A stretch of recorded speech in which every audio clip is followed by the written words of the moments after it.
alors que le roi Charles III et son épouse Camilla seront couronnés le 6 mai prochain devant des millions de personnes, un changement radical a été annoncé.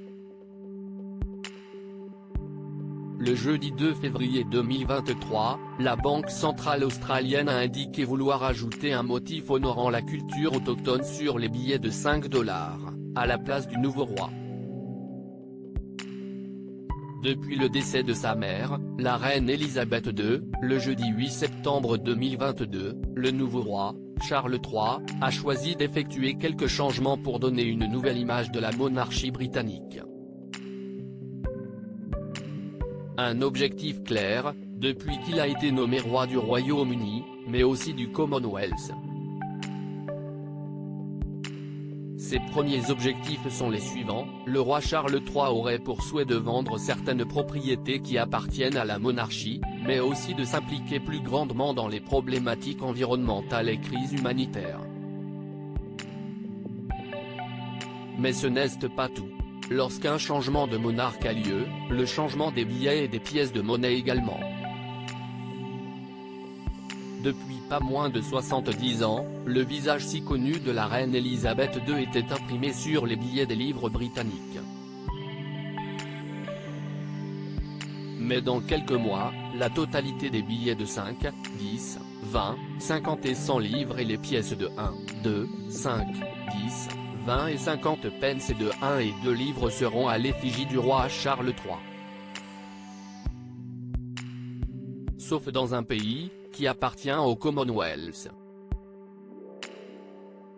Les billets en Australie sans Charles III. Le jeudi 2 février 2023, la Banque centrale australienne a annoncé un changement radical.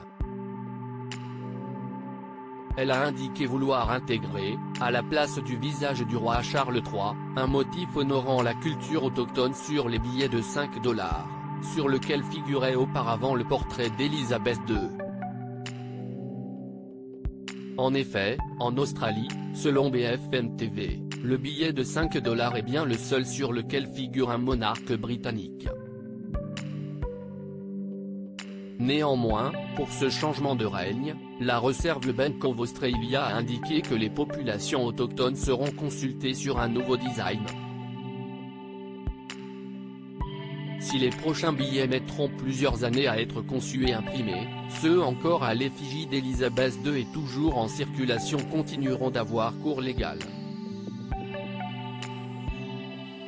Une décision pour les peuples autochtones largement validée par le mouvement républicain australien, ARM. Ce dernier a précisé que les peuples indigènes ont précédé la colonisation britannique de 65 000 ans. Penser qu'un roi non élu devrait figurer sur notre monnaie à la place des chefs et des anciens des Premières Nations et d'éminents Australiens n'est plus justifiable à l'heure de la vérité, de la réconciliation et finalement de l'indépendance formelle, culturelle et intellectuelle, a déclaré Craig Foster, président de l'ARM. Le début de la séparation,